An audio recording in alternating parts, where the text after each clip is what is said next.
자, 우리가 저번 시간에 Array List라고 하는 이 Collections 프레임워크의 구성 요소 중에 하나인 Array List의 기능을 살펴봤습니다. 그래서 Array List는 Collections 프레임워크의 여러 구성 요소 중에 하나이고요. 가장 많이 사용되는 이 컬렉션이기 때문에 여러분들이 그것의 사용법을 익힌 것만으로도 이번 시간에 건진 거는 있어요. 그렇기 때문에 지금부터 배우는 내용이 설령 잘 이해가 안 가더라도 너무 걱정하실 필요는 없고요. 나중에 차차로 이것들이 무엇인가에 대해서 이해하게 될 거니까요. 너무 초조하고 불안하게 생각하실 필요는 없지만 Array List 정도는 여러분들이 꼭 알아두셨으면 좋겠습니다. 자, 그럼 이번 시간에는 Collections 프레임워크가 구체적으로 무엇인가에 대한 전체적인 그림을 살펴보고요. 그리고 우리가 이전에 살펴봤던 Array List처럼 이 각각의 주요한 Collections 프레임워크의 구성 요소들에 대한 이 사용 방법을 하나씩 익혀보도록 하겠습니다. 자, 우선 Collections 프레임워크의 가장 큰 어떤 구성은 이런 모양으로 되어 있어요. 보시는 것처럼 Collection이라고 하는 것과 맵이라고 하는 가장 상위의 카테고리가 있고요.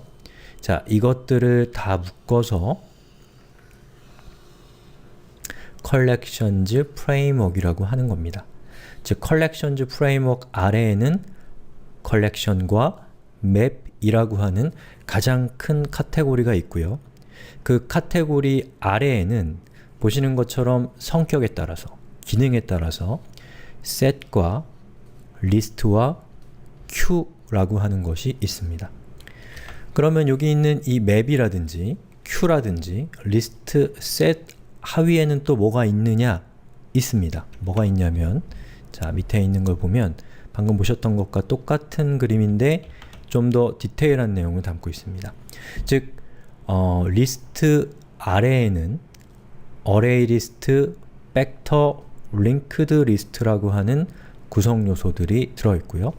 Set 아래에는 이러한 구성 요소가 있는 것을 확인할 수가 있습니다. 자, 그럼 여기 있는 요 리스트 중에 우리한테 이미 익숙한 항목이 있는데 그게 뭔가요? 바로 Array List죠. 보시는 것처럼 Array List라고 하는 우리가 이전 동영상에서 살펴봤던 이 Collections 프레임워크의 한 구성 요소는 이 정도의 위상을 가지고 있는 녀석입니다. 그리고 이 Array List는 이름 뒤에 리스트가 붙어 있는 걸 보면 알 수 있듯이 바로 리스트라는 카테고리에 속해 있고, 같은 비슷한 성격을 가지고 있는 다른 구성 요소로는 Vector, Linked List와 같은 것들이 있다는 것을 알 수가 있습니다.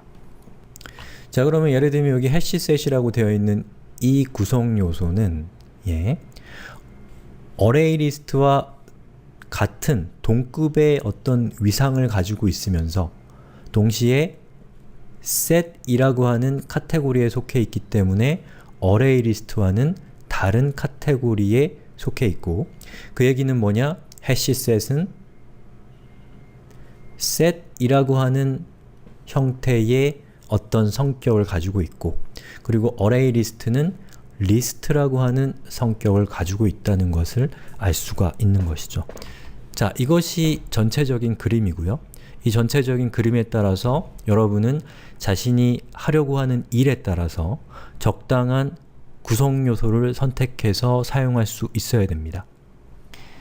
쉽게 얘기해서 여러분이 만약에 배열과 비슷한 것을 찾고 있고, 하지만 배열과는 다르게 자동으로 그 바운더리 또는 담을 수 있는 값의 수가 자동으로 증가될 수 있는 형태의 컨테이너 또는 Collections Framework, 이 두 가지는 같은 말입니다. 그것을 원한다면 여러분은 리스트 안에 있는 Array List나 Vector나 Linked List를 중에 자신이 필요한 것을 선택할 수 있어야 되고요.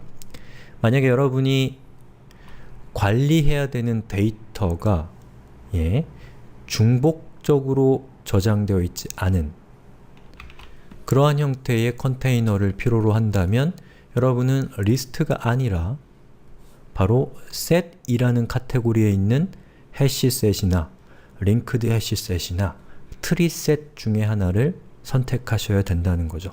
자, 여기서 얘기하는 중복되면 안 된다는 것은 자, 이 리스트라고 하는 요 안에는 자, 이렇게 방이 있으면 이거 배열이라고 생각해 주세요.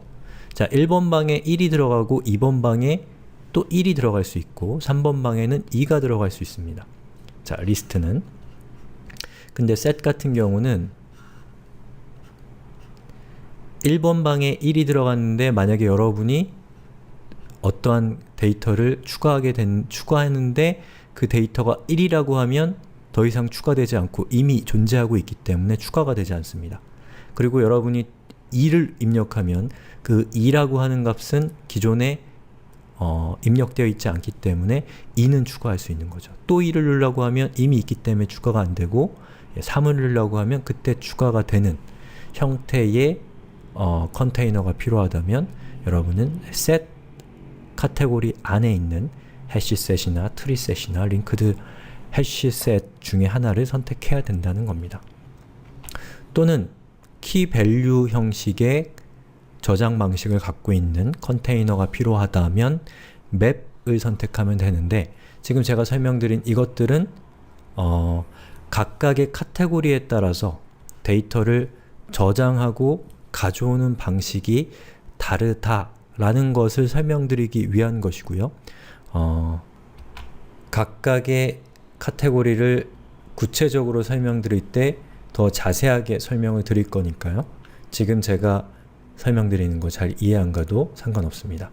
다음 동영상에서 이 각각의 이 컨테이너들의 카테고리에 따라서 어떠한 특성이 있는가에 대해서 자세하게 살펴볼 거니까요. 자, 그럼 여기까지 해서 제가 전체적인 그림을 보여드렸고요. 이 다음 동영상에서는 이 각각의 이 카테고리, 리스트, 셋, 그리고 맵이라고 하는 것이 서로 어떻게 다른가에 대해서 좀 더 구체적인 얘기를 진행하도록 하겠습니다.